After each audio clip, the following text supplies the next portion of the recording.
I've grown up working around animals my entire life. Just prior to becoming a professional groomer full-time, I was working as a horse trainer over in eastern Kentucky and Tennessee.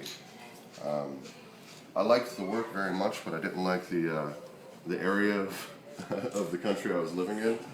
I didn't much care for Kentucky and Tennessee,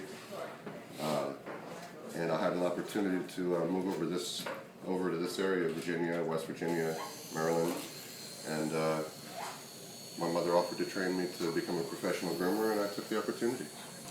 My grooming instructor was actually my mother, who was a manager at the pet co I was working at, and she was a master groomer who's been grooming for more than 30 years. So when I trained to groom, I didn't train with Petco's grooming training course. I actually was just trained by my mother, who's a master groomer, who knew how to groom 10 times better than the training course that they offered. A very big part of this is how you handle it and what your expectations are. When dogs communicate quite a bit through energy and body language, and you can't be tentative with your touch. You can't really ask permission to do one thing or another. There's 100 things that have to be done to this dog during the groom. Most of them the dog would, just on instinct, object to. If you're having a debate with the dog or asking its permission to do things, the dog's going to say no every single time.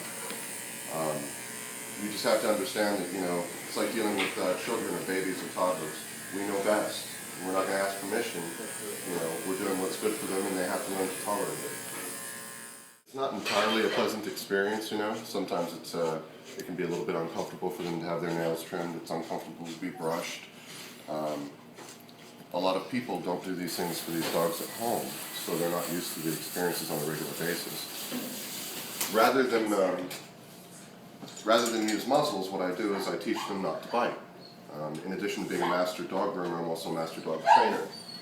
And I find that if you simply teach them not to bite, they become better dogs. They'll be better for other groomers, better for their owners. And it's a safer experience for me. I had a dog with one ear come to me that I would take its hair and cut it an extra ear, or kind of replace the ear just with the hair. I've had one-eyed dogs come in that I'll give just little kind of cute bangs over one side and stuff to hide the missing eye, Blue face, whatever.